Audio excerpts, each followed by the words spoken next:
Shalom, shalom, Israel. Captain Benaniyah, Officer Hispanics. we are the Battle Axes of the Most High God, coming to you with a Tuesday night takeout class. We want to give all praises, honor, and glory to the highest, to the Most High God, in the name of His Son, and Mashiach Yahushua, for giving us the opportunity to bring out these words of wisdom to our people. Today's class is entitled, Why Did the Kingdom of Israel Split? Because, contrary to popular belief, the nation of Israel split into two different kingdoms. And we're going to go into that because the reason why Christ is coming back to bring the tribes back together, to unify the two, the northern kingdom and the southern kingdom, to make us one again. We're going to go into this first part of the class on why the Israel split, and then next week we're going to go into Christ coming back to put the kingdom together, to have a better understanding, because our people think Christ came for everybody. You got to understand the kingdom splitting to understand that Christ didn't come for everybody. He came for our people. At the time that he walked, he came for it, to bring the northern kingdom back into the fold. The southern kingdom already knew who they were, the Jews. But we're going to go into that next week. But this week we're going to go into why did the kingdom split. So we want to start at 1 Kings chapter 9 and verse 6. Let's get an understanding, because it starts with King Solomon. All this starts with King Solomon, which was the third king of Israel. First we had Saul, then we had King David. And King Solomon was the son of King David. So, when you got that out, read that. 1 Kings chapter 9 and verse 6. This is the book of 1 Kings, chapter 9 and verse 6. But if ye shall at all turn from following me, ye or your children, and will not keep my commandments and my statutes which I have set before you, but go and serve other gods and worship them. Verse 7. Then will I cut off Israel. He would do what? Cut off Israel of the land which I have given them, and this house which I have hallowed for my name will I cast out of my sight, and Israel shall be a proverb and a byword among all people. So this is what the Lord told King Solomon after the second time that the Lord appeared to King Solomon. He made a proclamation with him, and he told him, man, that we need to keep these laws, such commandments. Your children need to keep the laws, such commandments. If they don't, then I will cut off Israel out of the land which I give it to them, and at this house which I have hallowed for my name will I cast out of my sight. So a brother that the Lord personally came to deal with sat down with the Lord, spoke with the Lord, and the Lord told him this. Read on now. Verse 8. And at this house which is high, everyone that passeth by it shall be astonished and shall hiss, and they shall say, why hath the Lord done thus unto this land? They will say, what? Why hath the Lord done thus unto this land and to this house? So it's going to be so bad, the other nations are going to be asking, why did the Lord do this to this land and to this house? That's what a lot of our people should be asking. Why did the Lord do this? Why did the Lord split the kingdom? Well, it all goes back to disobedience. It all goes back to being hard-headed and stiff-necked. The Lord told us right there. He told Solomon right there that if you and your house, your children don't keep my laws, statutes, commandments, what he was going to do to Israel as a punishment. Right. Read on now. Verse 9. And they shall answer, because they forsook the Lord their God. Because they what? They forsook the Lord their God, who brought forth their fathers out of the land of Egypt, and have taken hold upon other gods, and have worshipped them, and served them. Therefore hath the Lord brought upon them all this evil. So it goes back to being disobedient to the Most High God, worshiping and serving other gods. And this is something, a continuous theme of the Bible for the Israelites. This is what we keep doing to the Lord. Keep disrespecting him. Keep going against what he told us to do. It's ridiculous, man. So I can understand why the Lord put us in the condition that we in. Because we want to be hard-headed and stiff-necked. Let's get to the primary root, because this is part of the curses too that he made with us with Moses. Now let's get to the primary root of why we end up splitting as a nation, because the Lord then told us this, that he was going to put us in slavery, take us out of the land. But let's get to why the kingdom split. Let's go to 1 Kings chapter 11 and verse 1. This is the book of Kings, 1 Kings, chapter 11, verse 1. But King Solomon loved many strange women. What did he do? Loved many strange women, together with the daughter of Pharaoh, women of the Moabites, the Chinese, Ammonites, the Japanese, Edomites, we know who they are. Sidonians, and Hittites. Verse 2. Of the nations concerning which the Lord said unto the children of Israel, ye shall not go in to them, neither shall they come in unto you. For surely they will turn away your heart after their gods. Solomon clave unto these in love. King Solomon, the wisest king that ever walked this earth, one of the most richest kings that ever walked this earth, sat and spoke with the Lord 2 times. So you can't tell me he didn't know better, because what verse 2 read off to us is laws that Moses read off to us. So if you one of the most understanding, you the most understanding king, the most wisest king, you know these things. And you sat with the Lord 2 times. Let's get where that came from. Because the Lord said, of the nations concerning which the Lord said unto the children of Israel, ye shall not go into them, neither shall they come in unto you, for surely they will turn away your heart after other gods. This is why he told us not to do this, man. Go to Exodus chapter 34 and verse 11. Exodus chapter 34, verse 11. Solomon knew these things, man. And he still went unto strange women. Women that would turn you away from the Lord. And then you dealing with multiple strange women. Most brothers out here dealing with an Edomite or a Moabite. King Solomon was dealing with all of them. So imagine all these different gods, man, that he getting turned. You got this one over here. And it said he turned, Solomon clave unto these in love. So he loved this one. He loved this one. He loved this one. So whatever she want, he gonna do. Whatever she want, he gonna do. Whatever she want, he gonna do. And he did it. Let's go read that out. This is the book of Exodus, chapter 34, verse 11. Hold that Kings 11, because we're gonna go back to that.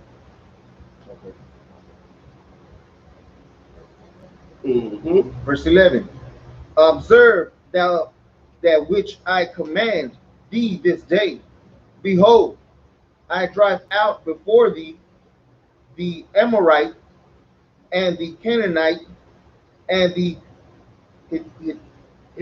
Hittite and the Perizite and the Hivite and the Jebusite. Verse 12. Take heed to thyself, lest thou make a covenant with the inhabitations of the land whither thou goest, lest it be for a snare in the midst of thee. Lest it be a snare for the midst of thee. He told us this back in Exodus. It's going to be a snare.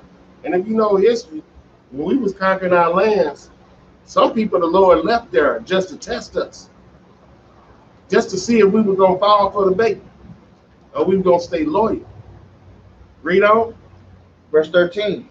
But ye shall destroy their altars. What should we do? Destroy their altars. Break their images and cut down their groves. This is what we supposed to do. When we had our own land, when we seen these people, this is what we supposed to do. We supposed to tear it up, destroy their altars, break their images, and cut down their groves. We in captivity right now. We do it now. They gonna say that's a vandalism charge. But we had our own land then, and we was conquering these people. And whenever we seen that, we destroyed the stuff. That's what we were supposed to do. Read on. Verse 14. For thou shalt worship no other God for the Lord, whose name is jealous, is a jealous God. What is the Lord? Jealous is a jealous God. Our God is a jealous God. Rightfully so, man. He do everything for you. Clothe you, feed you, take care of you, give you shelter. And you turn around and go spiritually whoring with something else that can't do nothing for you. That's the whole thing. That's like you having a princess and then you going sleeping with a whore. I want to marry this whore. What? You got a princess decked out in royal apparel, but you want to go to the bottoms and go sleep with a not even just sleep with her, marry a common prostitute. That's what this is. You want to give up your royalty to be with the bottoms. Read on up. Verse 15. Lest thou make a covenant with the inhabitants of the land, and they go a wandering, whoring after their gods, and do sacrifice unto their gods.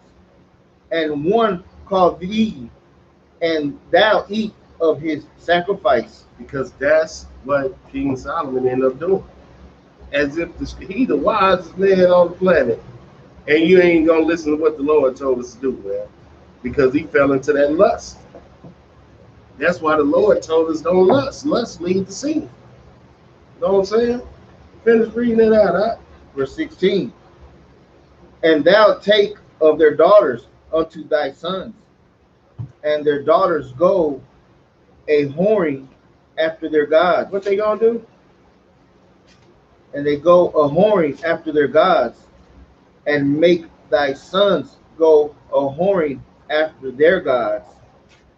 Verse 17. Thou shalt make thee no molten gods. Verse 18. That's all I want right there. Because that's what lust leads you to. That's what King Solomon was in. He was in his lust. That's how he was loving all these other strange women. They was doing strange things. Something strange for a little change. You know what I'm saying? Go to James chapter 1 and verse, start at 13. Because that lust leads us to some messed up stuff, man. It won't even just be strange women. It'd be all types of things. That's why the Lord tells us not to do it. That's why Paul said if it wasn't for the law, I wouldn't have known sin. I wouldn't have known I was in lust was sin. Read that, James chapter 1 and verse 13. It's the book of James, chapter 1, verse 13. Let no man say when he is tempted, I am tempted of God. For God cannot be tempted with evil, neither tempted he any man. So Solomon could never say that he was tempted of God, because God laid it straight out for him what not to do. You go after your own temptation. We go after our own lust. Read on up. Verse 14. But every man is tempted when he is drawn away of his own lust and enticed. Read on. Verse 15. Then when lust hath conceived it, bring it forth sin. What do it bring forth? Bring it forth sin. And sin, when it is finished, bring it forth death. So when lust is conceived, it bringeth forth sin. And that's what happened to King Solomon. He fell into his lust. When you fall into your lust of these strange women, now you want to do what they do, or to please them. Now you don't went into sin. Because this is something that the Lord told us in Exodus not to do. And he specifically brought out, and thou take lest thou make a covenant with the inhabitants of the land, and they go a whoring after their gods, and do sacrifices unto their gods. And one call thee, and thou eat of the sacrifice, and thou take of their daughters unto their sons, thy sons, and their daughters go a whoring after their gods, and make thy sons go a whoring after their gods. That's what happened to King Solomon. He went spiritually a whoring after their gods, even though he had the one true living God. Well, that lust is something else, man. That lust is something else. Right. Go back to 1 Kings chapter 11 and verse 3. The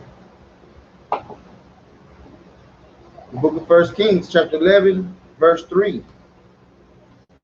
And he had 700 wives. How many wives? 700 wives. Come on, King Solomon. Will Chamberlain ain't got nothing on King Solomon.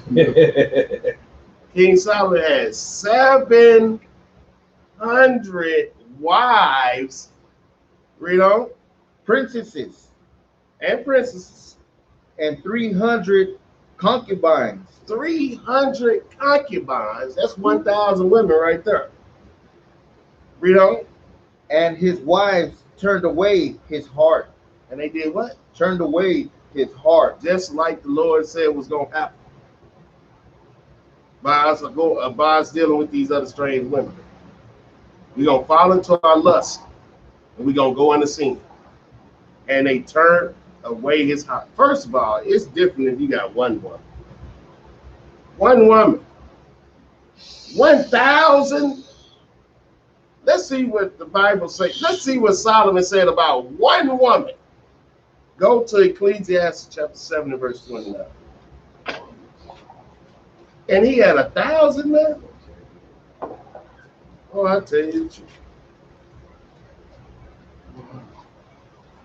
Chapter 7 and verse. Start at verse 6. 26. Right. 26. Mm-hmm. This is the book of Ecclesiastes, chapter 7, verse 26. Mm-hmm. And I find more bitter than death the woman. He said, I find more bitter than death the woman, not a virtuous woman. Now, we know what type of woman he's talking about. Read on. Whose heart is snares and nets. He should know better than anybody, shouldn't he? We need to take this man's word for it. He had 1,000 women. And any kind of woman that is they can call. He said, I find more bitter than death the woman whose heart is snares and nets. Uh-huh. And her hands as bands. So he's saying if you get caught up with her heart, if she get you caught up, you in the snare and the net, and your hands and band. You wrapped up, buddy. What they call it? You hen peck, buddy. Read on. Whoso pleaseth God shall escape from her. Whoso pleaseth the Most High God shall escape from her. But you got to please the Most High God. Read on. But the sinner shall be taken by her. But the what? But the sinner shall be taken by her. But if you in sin, she got you, buddy. She got you. And that's what happened to King Solomon. He wrote this. So he know better than anybody. Right. He got caught up. He got caught up dealing with that lust of all these different women. Go to Deuteronomy 7 and 3.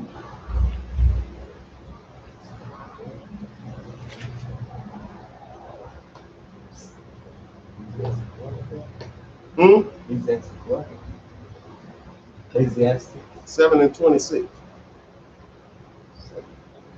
Now we're going to Deuteronomy 7 and 3. Because the Lord reiterated it again in Deuteronomy.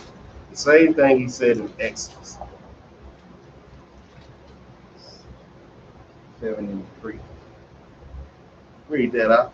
This is the book of Deuteronomy, chapter 7, verse 3. Neither shalt thou make marriages with them. What did the Lord say? Neither shalt thou make marriages with them. Uh-huh.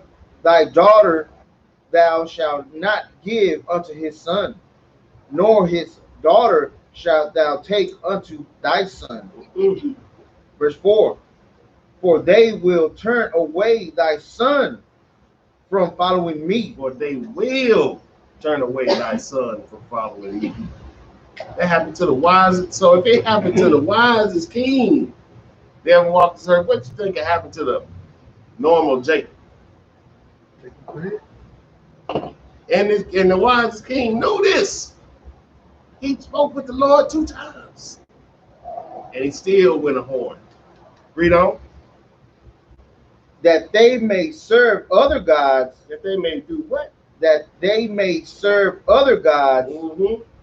So will the anger of the Lord be kindled against you and destroy thee suddenly. See? And this is the thing. When the master is wicked, ain't the servant is wicked. Yes. If the ruler, give me Proverbs 29:20 right quick.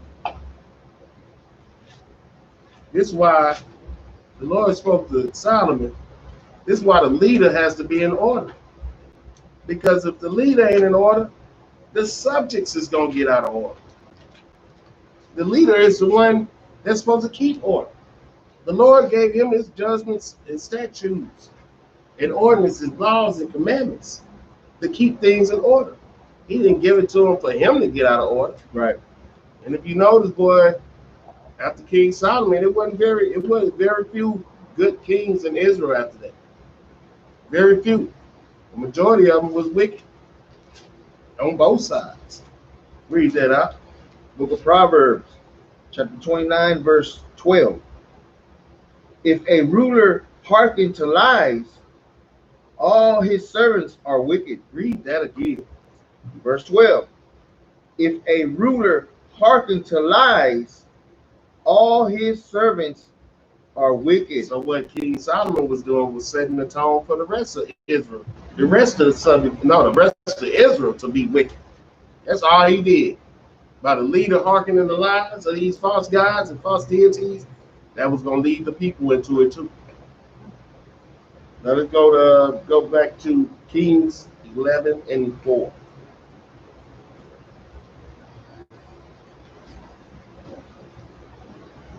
First Kings, chapter 11, verse 4. For it came to pass. For what? For it came to pass. It did happen. When Solomon was old, that his wives turned away his heart after other gods. And then he old. They took advantage of him. That's why you ain't supposed to have them around you in the first place. You're easily taken advantage of. That's when the old man be out there with his keys. Girl, go get you something out the cooler. I got a couple cans of soda in there. Just out the van. Go get your soda out the van. Oh, you need something on your light bill? Come on here. Know what I'm saying? Way more easily influenced. When you young, you like, man, I ain't giving her nothing, man. I ain't keep all my money in my pocket. But when you get old, you get a little freer with that pocketbook, don't you? Tricks today. Beware of all them keys. Hey. Read that out. And his heart was not perfect with the Lord his God. His heart was not perfect with the Lord thy God anymore because he went spiritually abhorrent. Right. Read on. As was the heart of David his father. Verse 5. For Solomon went after Ashtoreth, the goddess of the Sidonians, and after Milcom, the abomination of the Ammonites. Verse 6. And Solomon did evil in the sight of the Lord. What did Solomon do? And Solomon did evil in the sight of the Lord. So this man that the Lord bestowed all wisdom, knowledge, and understanding on, when he got older, he fell to the lust and the temptation, and he ended up doing evil in the sight of the Lord, because that's what your lust gonna do. It's gonna bring you into sin. He did evil in the sight of the Lord, the Most High God, man. Right. And this was something that he was not supposed to do. Give me Exodus 20:2. Solomon knew these commandments, man. That's the same way we do. He knew them better. So if the Lord tells us not to do something, He telling us for a reason. It's for your own soul. Read that out. It's the book of Exodus, chapter 20, verse 2. I am the Lord thy God, which have brought thee out of the land of Egypt, out of the house of bondage. The Lord brought us out of the land of Egypt, out of the house of bondage, Right. out of slavery. Read on. Verse 3. Thou shalt have no other gods before me. What did He tell us in the 10 Commandments? Thou shalt have no other gods before me. Man, you got to be psycho to do something, to break this law right here, this commandment right here. Thou shalt have no other gods before me. It's not hard, man. When you know who the one true living God is. When you know, if I know that the Lord, well, these must have been some strange women, strange fruit. Because I'm going to keep reiterating. Solomon spoke with the Lord 2 times. And he broke it down to him, say, bro, I'm going to need you to do this. Don't do this. Do this, and don't do this. And when he got old, he got weak, man. He fell to the flesh. Fell to the flesh. Read on that. Verse 4. Thou shalt not make unto thee any graven image or any likeness of anything that is in heaven above, or that is in the earth beneath, or that is in the water under the earth. Verse 5. Thou shalt not bow down thyself to them, nor serve them. For I, the Lord thy God, am a jealous God. What is he? A jealous God. I kept repeating that to us. He telling me he a jealous God, man. Read on. Visiting the iniquity of the fathers upon the children unto the 3rd and 4th generation of them that hate me. I get, boy. You wonder when that kicked in? We finna see when it kicked in. When we doing this type of stuff, he said, oh, I got you. He told us right here. I'm going to visit the iniquity of the fathers upon the children unto the 3rd and 4th generation of them that hate me. Y'all think I'm a joke, huh? He told us this. We think this a game. Y'all, I told you I'm jealous. Don't go mess with these other people. It's not worth it. Yep. And we keep doing it. And it said his name is jealous. His name is jealous. Somebody tell you their name jealous, you better go ahead play with them if you want to. I kid you. You ain't gonna do nothing. All right. Think they playing. The Lord ain't playing. The Lord is not playing with us, man. Right. Read verse 6. Verse 6. And showing mercy unto thousands of them that love me and keep my commandments. See, that's the thing. He gonna show mercy. We keep the commandments, but he gonna visit that iniquity on your head, and we breaking his law, statutes, commandments, showing hate to them. So let's go back to 1 Kings chapter 11, verse 7, and let's see if yes, sir. Back up in verse 4, Mm-hmm. where it said, thou shalt not make unto thee any graven images or any likeness of anything that is in heaven above, which they make images of him and images of other things that they worship, and then all that is in the earth beneath, the cross and all that different stuff, And then it got so bad to where we worship their gods so bad, messing with other nations, that even they put the cross inside the fish, water below. Yeah. Man. Everything, because them people worship everything. Yeah. They worship fish, crocodiles, the sun, the moon, everything. Yes. Demons, angels, skeletons, every damn thing. Yeah. Why would it? What we look like on worshiping this stuff, man? Oh, it look like we want to catch some fish. Let's do a fish worship. That's people who don't have the one true living God on their side.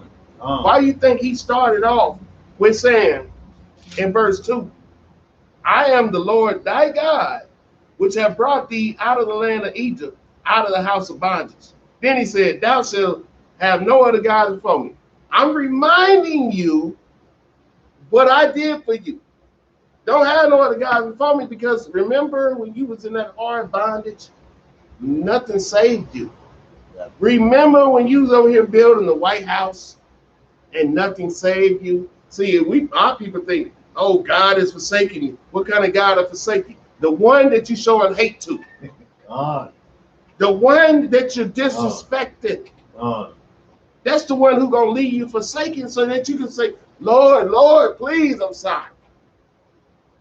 So then you come back to these laws, he show mercy on it like you do us. That's the kind of God we serve. The one that you hate. And he's waiting for you to repent and come back to him so he can show you mercy. He said it right after that. This is how good our God is. In verse 5, where he say, I am the Lord thy God and a jealous God, visiting the iniquities of the fathers upon the children, upon the third and fourth generations of them that hate me. The next verse he say, and showing mercy unto thousands of them that love me and keep my commandments. That's balance. He's a balanced God is what he is. Right. So you think you're just going to keep disrespecting him and he's just going to keep being here to give you the kingdom? That's foolishness, man. How about you devote yourself completely to him and he'll do the same thing for you? How about that? Just like any other good relationship. Our people is twisted, man. What kind of God? Just let us get killed in the street. The one that already told you that if you don't come back to him, it's going to happen. The one that already told you everything. You got the Bible sitting at your house. The Bible that you don't believe in, Christians. The one that you don't want to hear nothing out of. This is where we get to learn our God at right here. But when you don't want to listen, then what can he do for you? And he literally said, Exodus 20:1, and God spake all these words, saying, where the white man at now? The Most High said, God spake all these words, Yahweh. Oh, this is the white man book. So the white man told you that he saved you out of Egypt and told you not to worship any other gods but him? Nope. He don't care what you worship, as long as you ain't worshiping the one true living God. That's it. He don't give a dang what you worship. Bring it out. You can worship your dog. You can worship dirt. You literally can worship Satan in this country. And it's okay. Because he don't give a damn about what you worship. As long as you ain't worshiping the one true living God and trying to keep his laws, statutes, and commandments. That's the only God he don't want you to worship. That's the one God that he don't want the Israelites to worship. So got our people thinking dumb stuff. Right? Got our people saying dumb stuff, asking stupid questions. You usually say it ain't no stupid question. But when you saying, what kind of God you just stepped in the stupid question realm. What kind of human, what kind of Israelite would go against the one true living God? Now let's finish reading about one.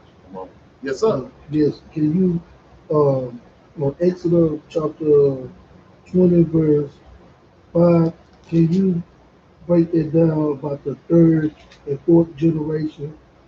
He's literally telling you. So the people know who the third and the fourth generation are. If you go sinning, right, Okay. and you got children, what you gonna do? You gonna teach them the same thing. Okay. And they gonna teach their children the same thing. And that sin that you had, you done passed on to them. And they gonna keep sinning against the Most High God, showing that hate.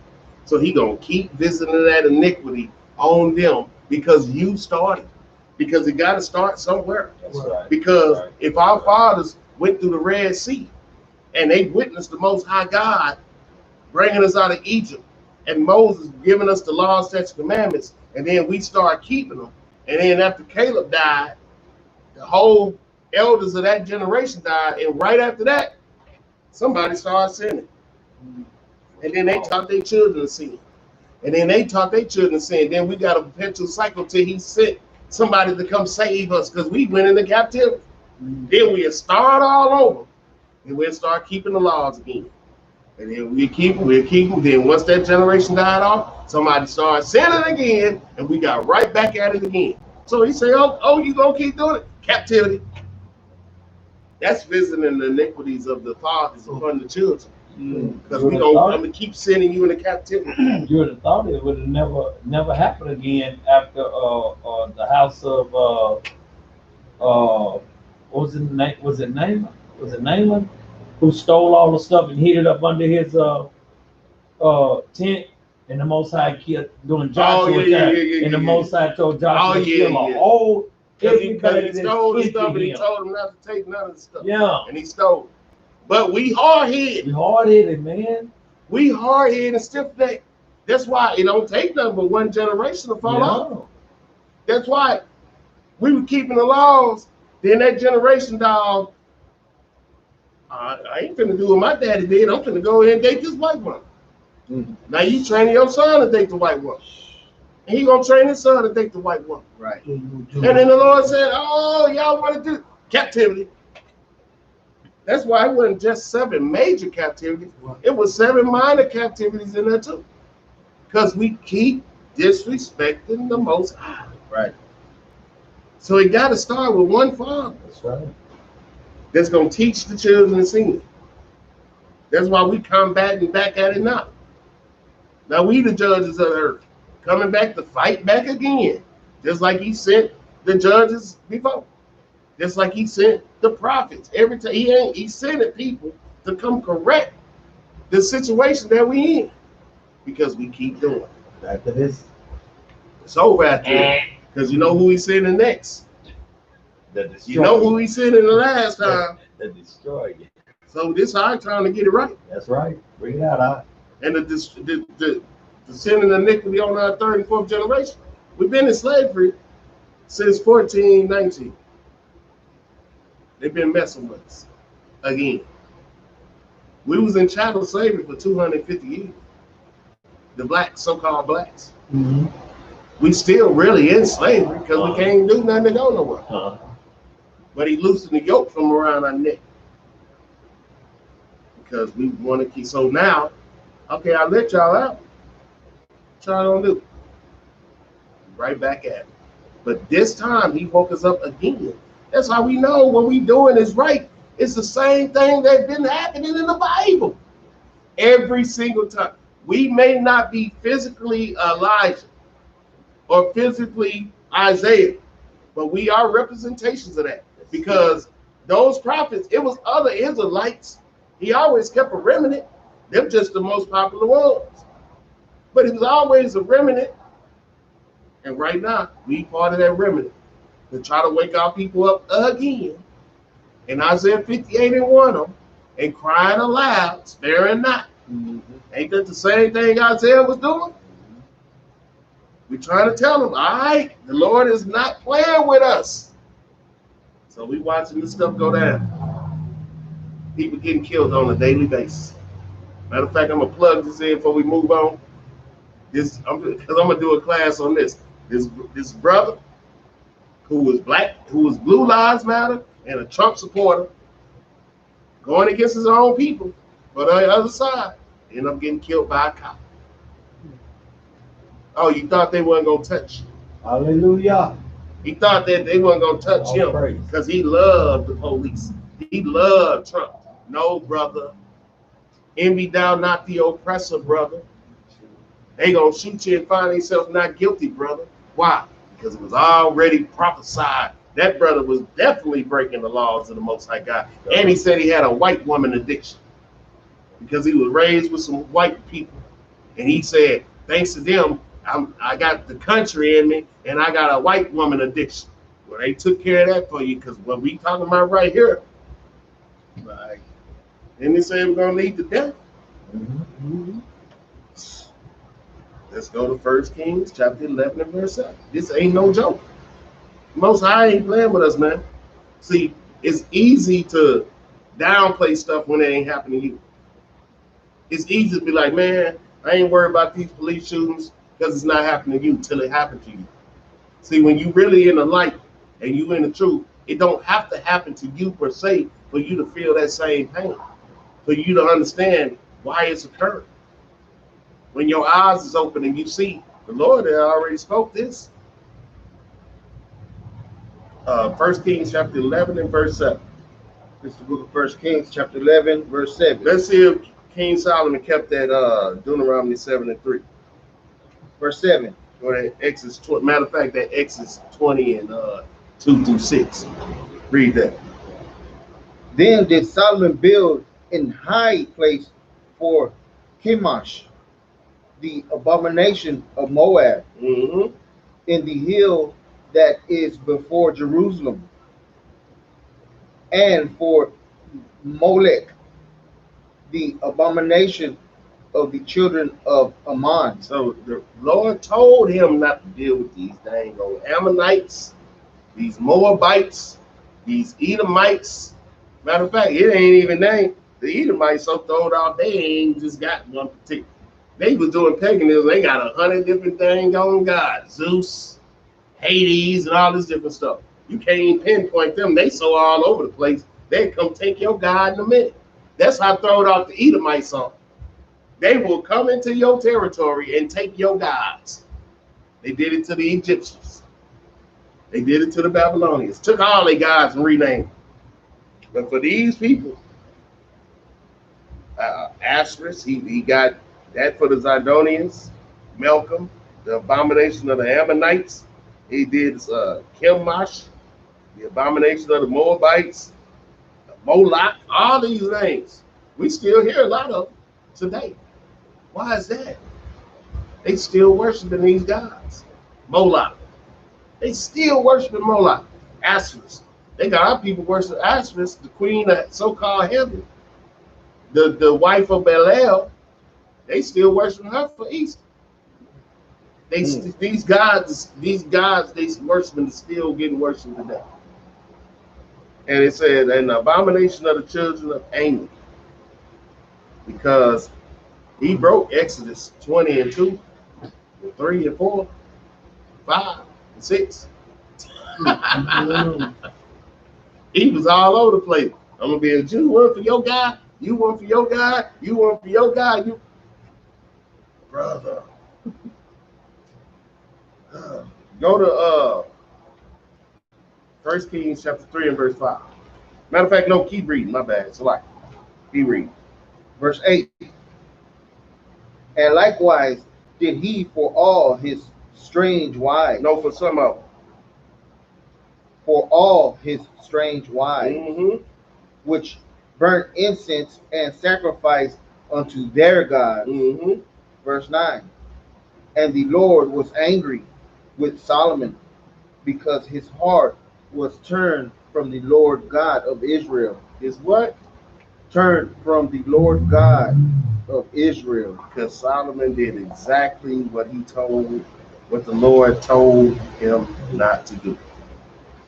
Deuteronomy chapter 7. In Exodus. And in Exodus.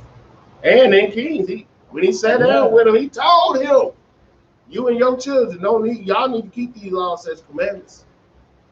So King Solomon didn't do it, what his children was gonna do. What the servants was gonna do. You finna force the servants into worshiping other guys, they just here. They at your beck and call. Now what they finna have to do?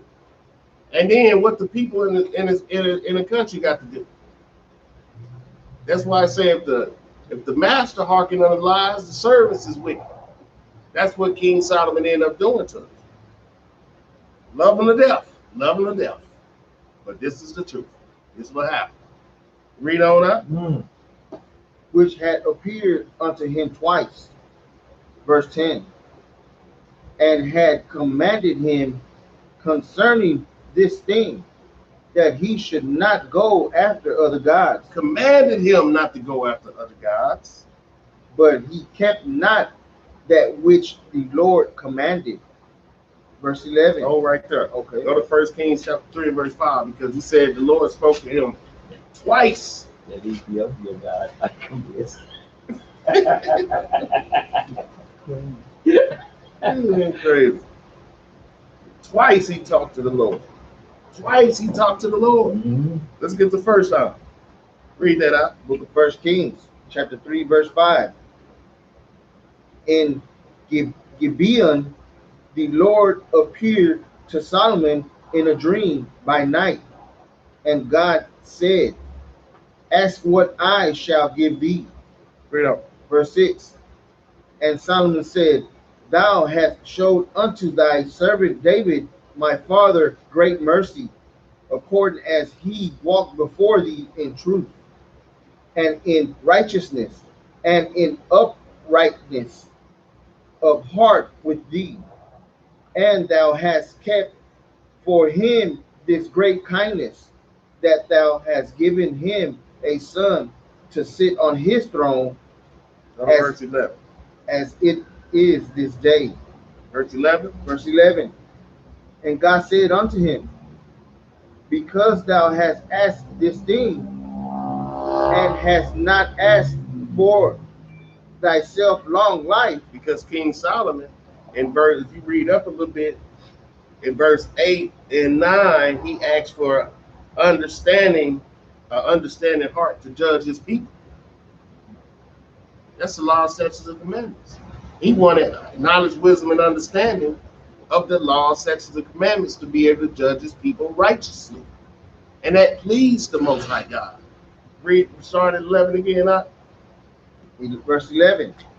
And God said unto him, because thou hast asked this thing, and hast not asked for thyself long life, neither hast asked riches for thyself, nor hast asked thy life of thine enemies, but hast asked for thyself understanding to discern judgment. So that pleased the Most High God that he was more interested in doing righteous judgment than things of this world, than having the life of thine enemies, or asking for riches for thyself.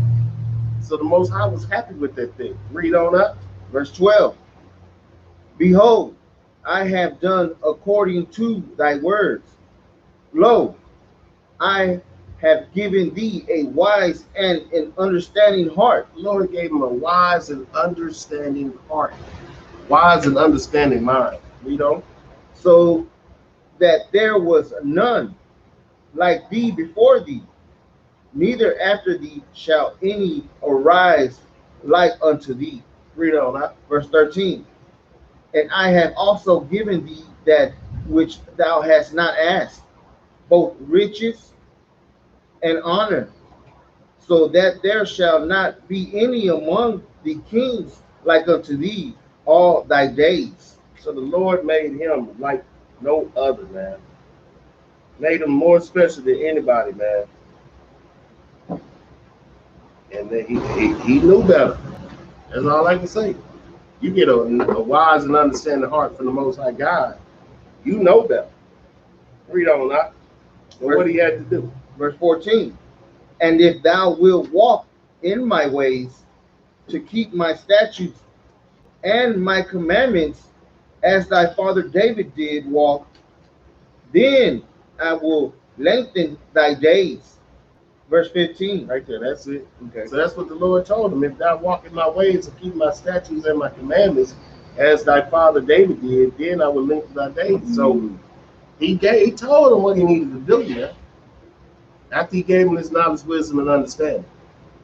That boy, like I say, that strange must be something else. Let's get the second time the Lord spoke with him. 1 Kings chapter 9 and verse 2.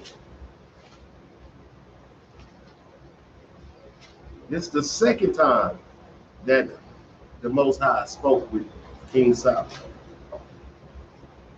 This is the book of 1 Kings chapter 9 verse 2.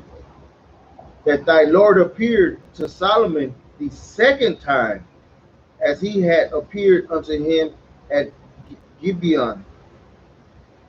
Verse 3. And the Lord said unto him, I have heard thy prayer and thy supplication that thou hast made before me. I have hallowed this house which thou hast built, to put my name there forever. There, to put my name there forever, and my eyes and mine heart shall be there perpetually,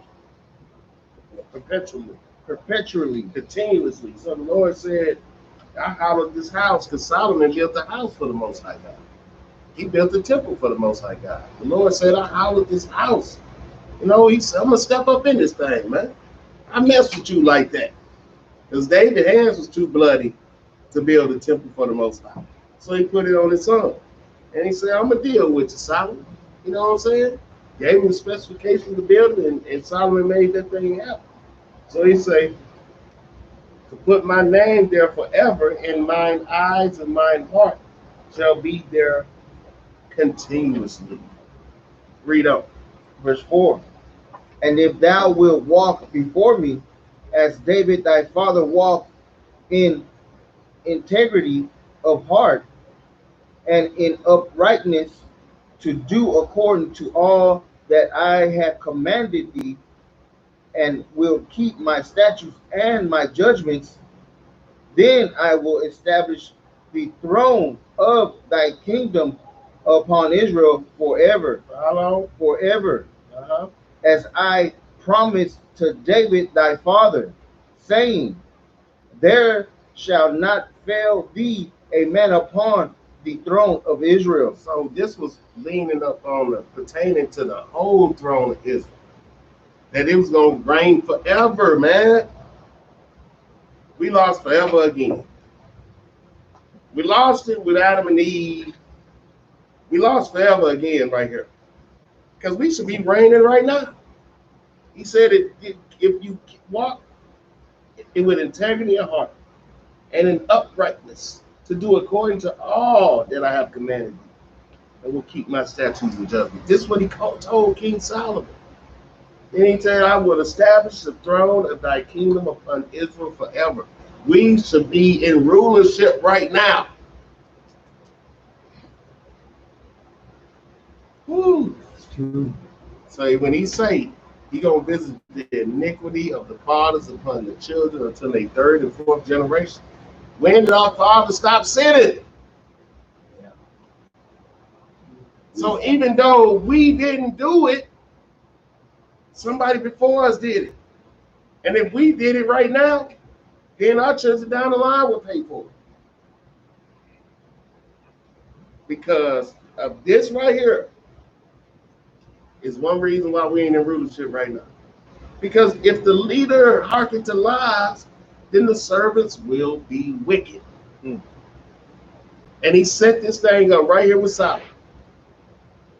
Said, if you do what I told you to do, I will establish the throne of the kingdom of Israel forever.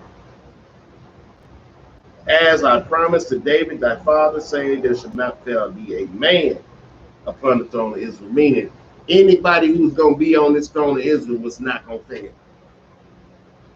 This was a win-win. But let's see, we're going to read this again. Because this is how we started off the class. Verse 6. Read it again, huh? Book of 1 Kings, chapter 9, verse 6. But if ye shall at all turn from following me, That if we what? but if ye shall at all turn from following me, What did King Solomon do? ye or your children, and will not keep my commandments and my statutes, which I have set before you, but go and serve other gods and worship them. Then will I cut off Israel out of the land which I have given them, and this house which I have hallowed for my name will I cast out of my sight, and Israel shall be a proverb and a byword among all people. So he specifically told this man that he just made the wisest, most understanding king ever. And he went and did the complete opposite. Later on down life, mighty be. You know, we just man falling down 7 times. But to fall like this, to take us all down with you. He took us all down with him. Because he knew. Man, that's a tough pill to swallow right there, man. We should be in rulership. Right? We should be in rulership right now. Let's go back to chapter 11, verse 11. Let's get to the meat. 1 Kings chapter 11, verse 11. Wherefore the Lord said unto Solomon, for as much as this is done of thee, and thou hast not kept my covenant and my statute. He did not keep the covenant that he made with the Most High God, or the statutes. What did he say? Which I have commanded thee, I will surely rend the kingdom from thee. What the Lord did? I will surely rend the kingdom from thee, and will give it to thy servant. Read on. Verse 12. We're going to get some understanding of that. Not believe it very well understood. Read on. Notwithstanding in thy days, I will not do it for David thy father's sake, but I will rend it out of the hand of thy son. Read on. Verse 13. Howbeit I will not rend away all the kingdom, but will give one tribe to thy son for David my servant's sake, and for Jerusalem's sake, which I have chosen. That's it right there. He told him, I'm gonna take the kingdom away from you. But you know what? For your father David's sake, I'm not gonna do it right now. I'm gonna do it to your son. He still showed mercy on Saul. For David's sake, he said, I'm not even gonna take it out of your hands. I'm gonna take it out your son's hand. Ain't that rendering the business and iniquity of the father upon the second, third, fourth generation? He said, I ain't gonna do it to you, homeboy. Watch how I move. Then he said, I'm gonna leave you for David's sake, one tribe. That tribe was Benjamin. And the rest I'm gonna give to your servant. Boy, that's cold blooded. Because you done messed your son up. Let's go to chapter, matter of fact, go to verse 28. 11 to 28. Let's see who the servant is he was gonna give the kingdom to. Book of 1 Kings chapter 11, verse 28. And the man Jerubbaal was a mighty man of valor.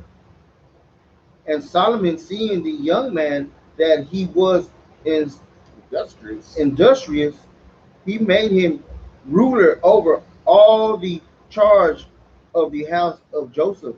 Jerubbaal was an Ephraimite. He was working for Solomon. He put him over the house of Joseph.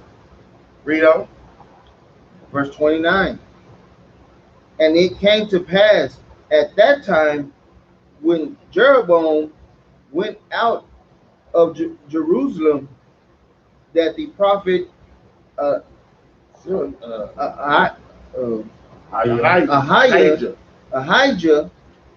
the Shilonite, found him in the way, and he had clad himself with a new garment, and they two were alone in the field. So this Jerubbaal ran into a prophet. Prophet finna tell him something. There's alone in this field. He finna tell him something. Read on. And Ahiah caught the new garment that was on him and rent it in 12 He pieces. tore it up into 12 pieces. I know Jerubbaal was like, hold up, man, what you doing, man? I just got this garment. Chill out, man. I'm trying to show you something. Rent it into 12 pieces. Read on. And he said to Jeroboam, take the 10 pieces, Take you 10 pieces. for thus saith the Lord, the God of Israel, behold, I will rend the kingdom out of the hand of Solomon, and will give 10 tribes to thee. He wasn't tripping no more about the little old garment. He giving him this prophecy about he gonna get 10 tribes. Read on. But he shall have one tribe for my servant David's sake, and for Jerusalem's sake, the city which I have chosen out of all the tribes of Israel, because that they have forsaken me, and have worshipped Ashereth, the goddess of the Zidonians, Chemosh, the god of the Moabites, and Milcom, the god of the children of Ammon, and have not walked in my ways, to do that which is right in mine eyes, and to keep my statutes and my judgments, as did David his father. Howbeit, I will not take the whole kingdom out of his hand, but I will make him prince all the days of his life for David my servant's sake, whom I chose, because he kept my commandments and my statutes.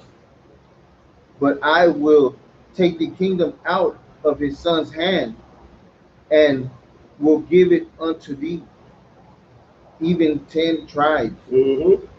And unto his son will I give one tribe, the David my servant may have a light always before me in Jerusalem, the city which I have chosen me to put my name there. What? Let's show you how much respect the Lord had for David.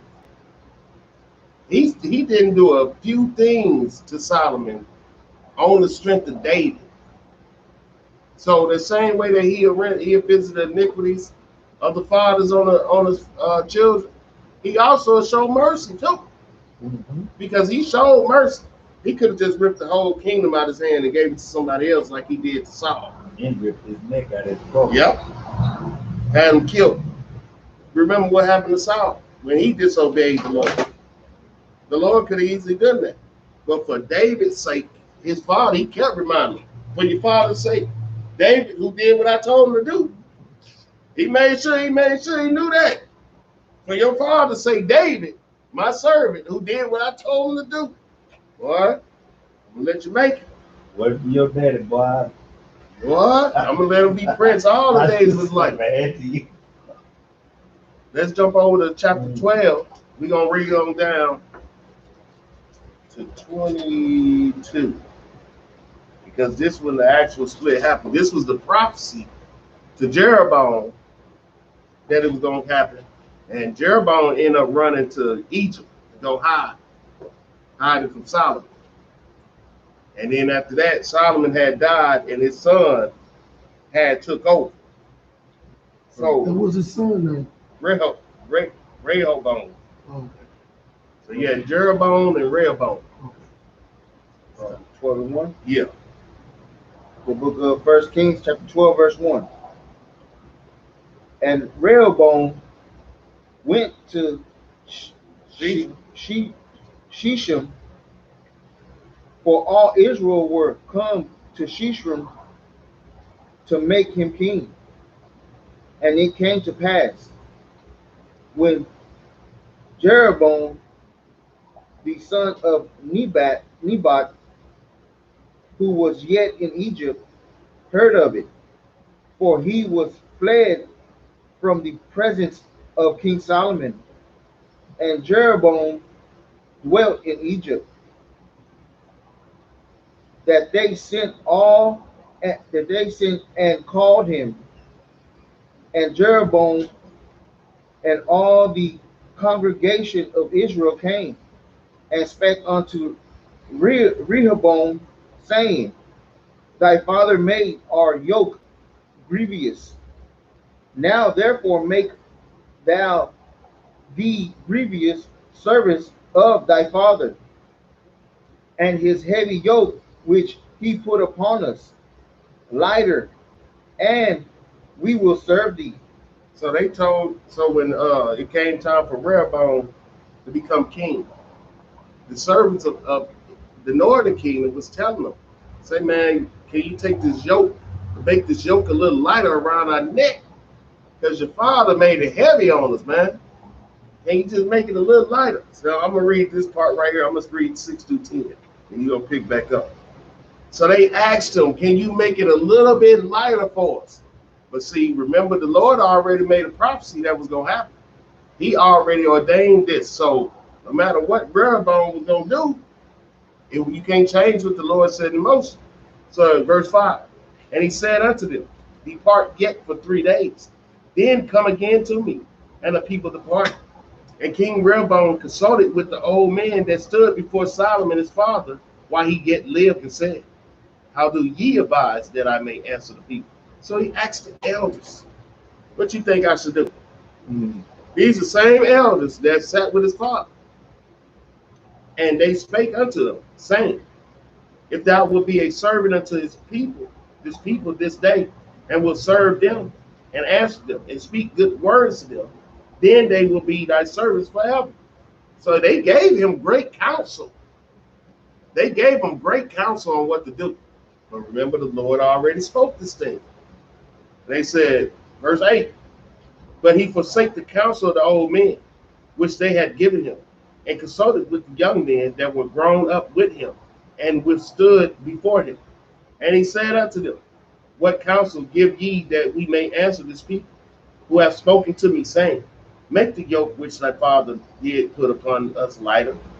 And the young men that were grown up with him spake unto him, saying, thus shalt thou speak unto this people that spake unto thee, saying, thy father made our yoke heavy, but make thou it lighter unto us.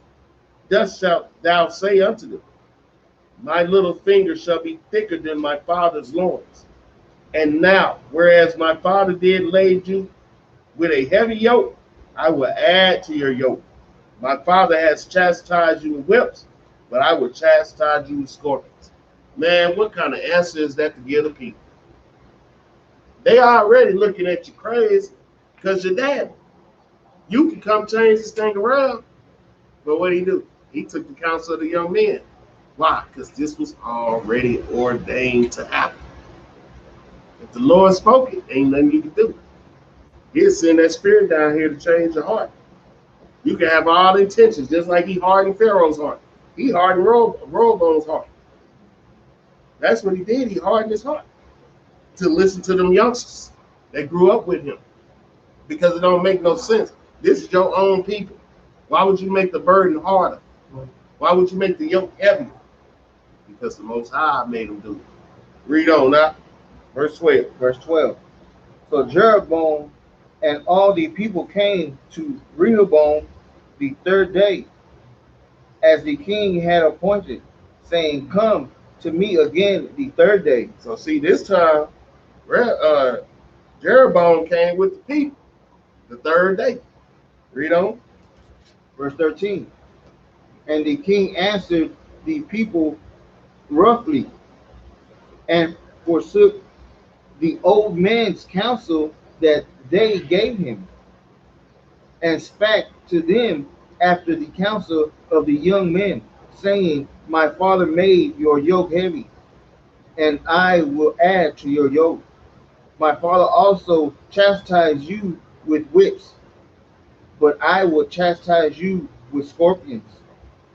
Verse 15. Wherefore the king hearkened not unto the people, for the cause was from the Lord. Who was it from? From the Lord. Who was it from? From the Lord. Because he had already spoken. Because Solomon had messed up. Read on.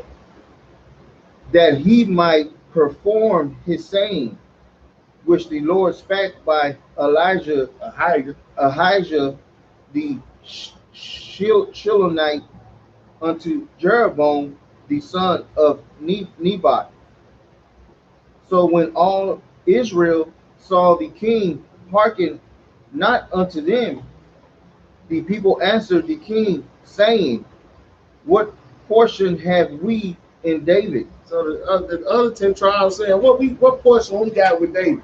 Now, this right here really proves something. How was they able, even though we the same people, to separate themselves from the house of David? It was easy. We looked a little different. We looked a little different. If we all look alike, how can we all be like, man, that house of David, bro, you look just like me. You look just like, how we gonna know to separate? How we gonna easily be able to separate the northern kingdom over here and the southern kingdom over here?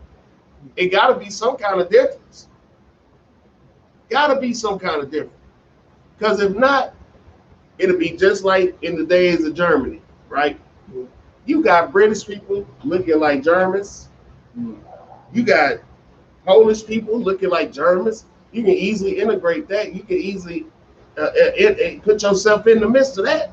And nobody won't be able to tell the difference. Israelis, know what I'm saying? You can easily be in the mix and nobody, you can easily say, if we all look alike, right? You can easily say, well, I'm from the house of David. But you're really from the house of Ephraim. The Lord made us look different.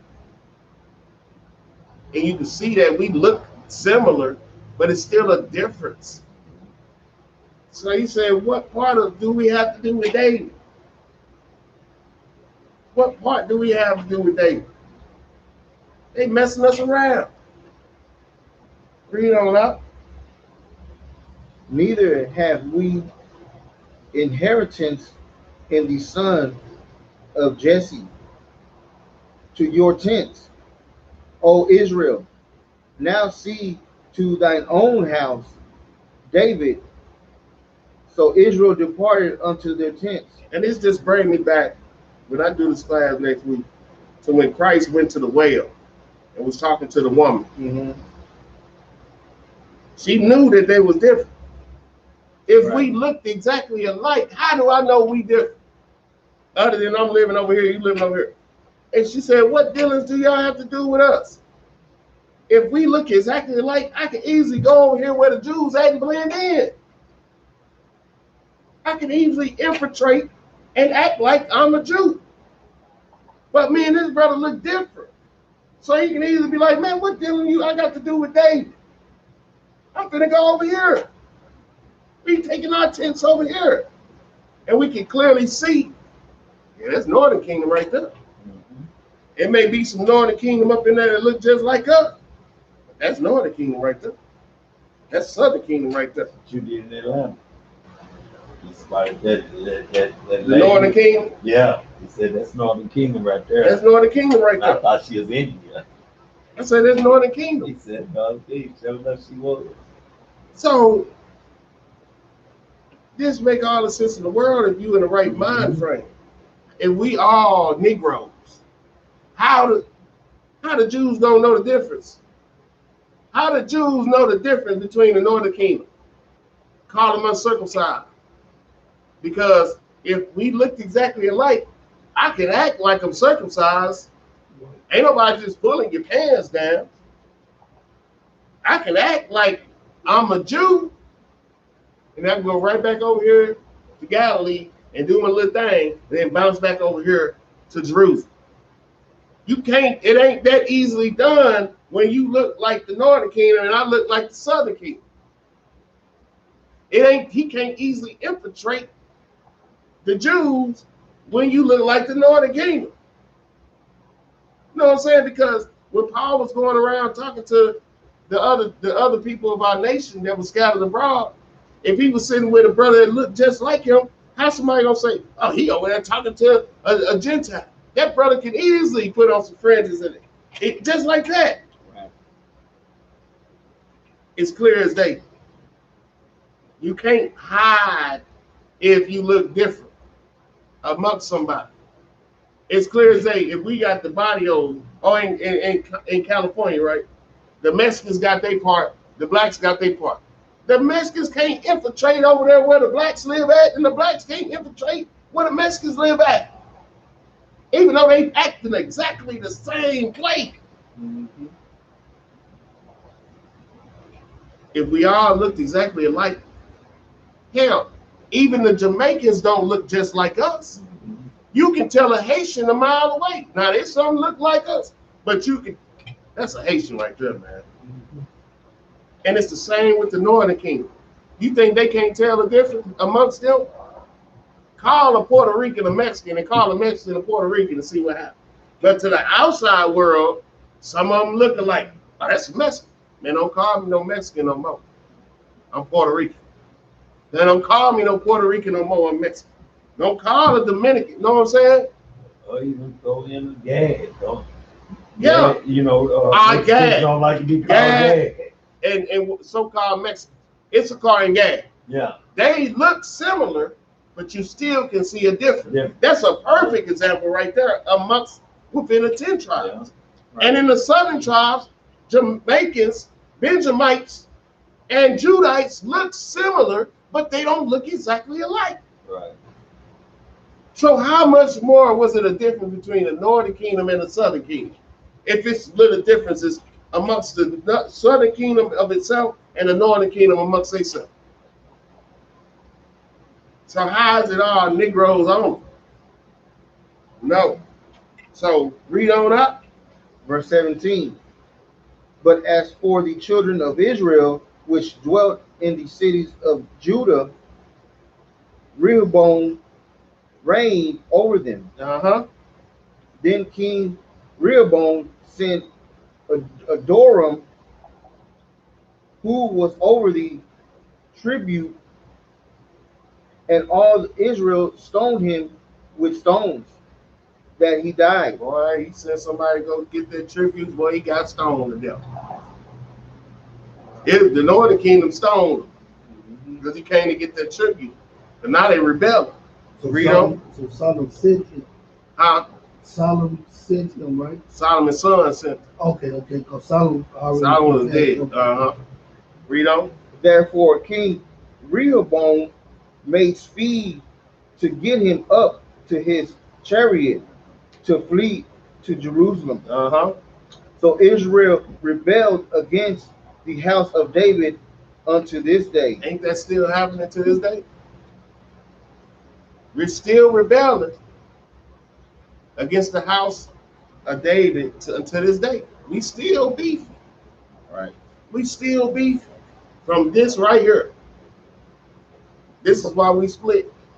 Well, it started with Solomon, but this right here was the beginning of the end. Read on now. And it came to pass, when all Israel heard that Jerubbaal was come again, that they sent and called him unto the congregation, and made him king over all Israel. There was none that followed the house of David, but the tribe of Judah only. And when Rehoboam was come to Jerusalem, he assembled all the house of Judah with the tribe of Benjamin, 180,000 chosen men, which were warriors, to fight against the house of Israel, to bring the kingdom again to Rehoboam, the son of Solomon. But the word of God came unto Shemaiah, the man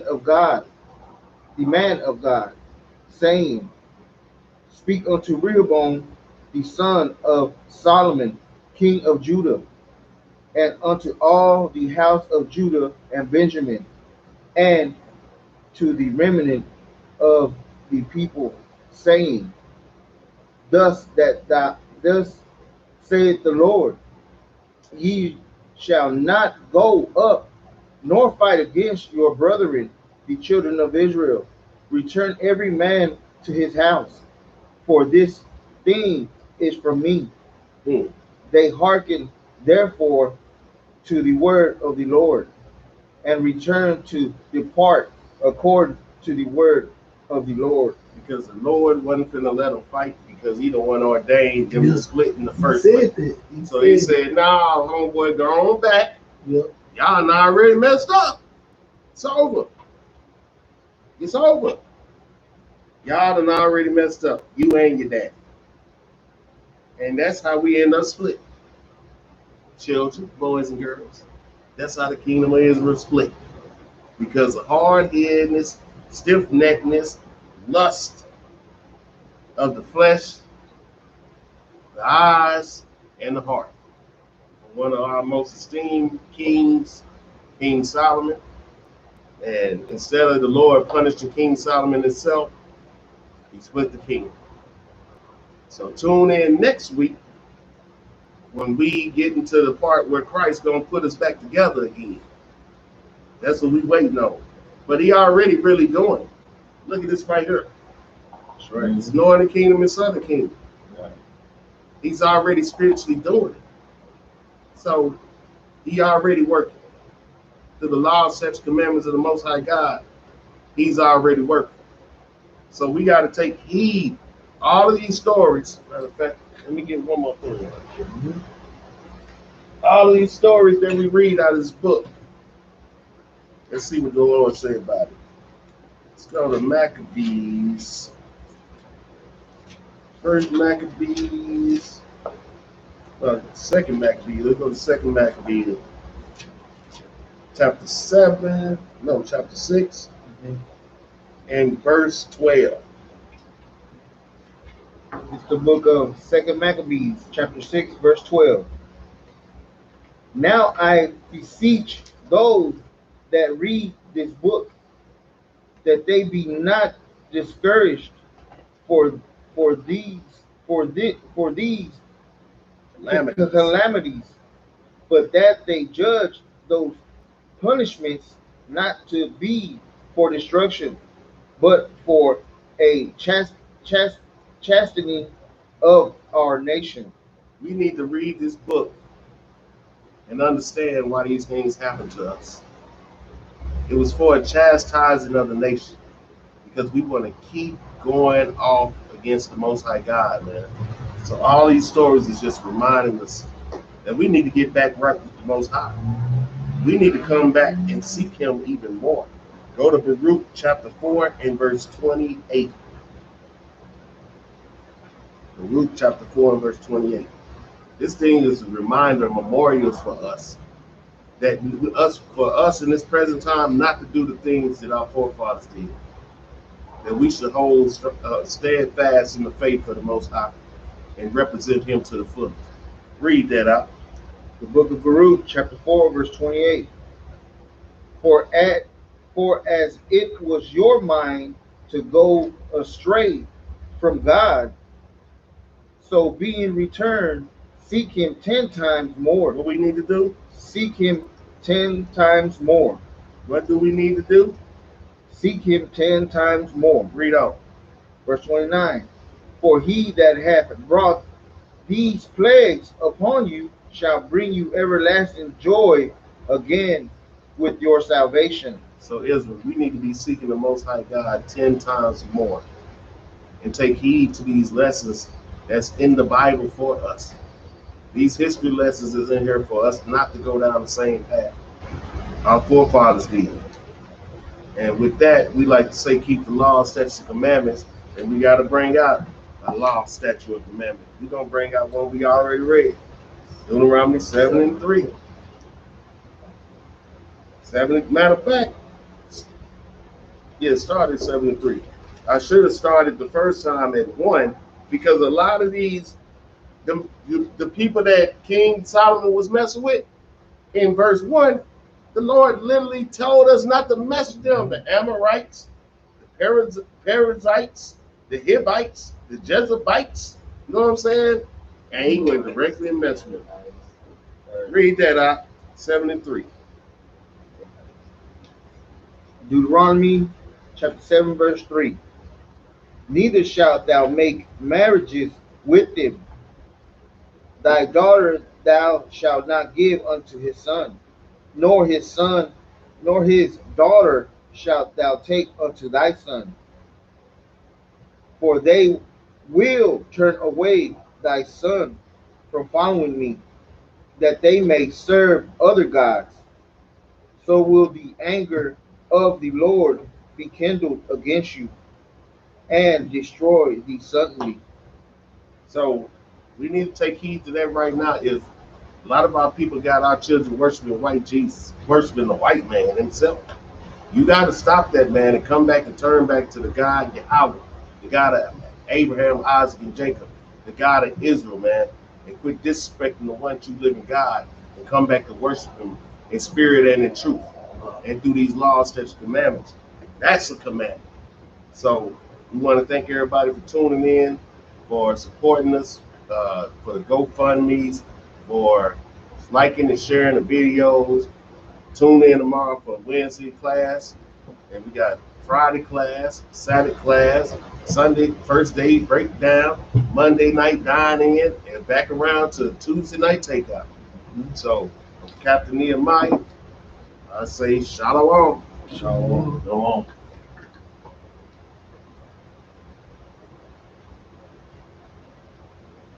He said, you sure you want to end your screen? Mm-hmm. Man, this dang horn is killing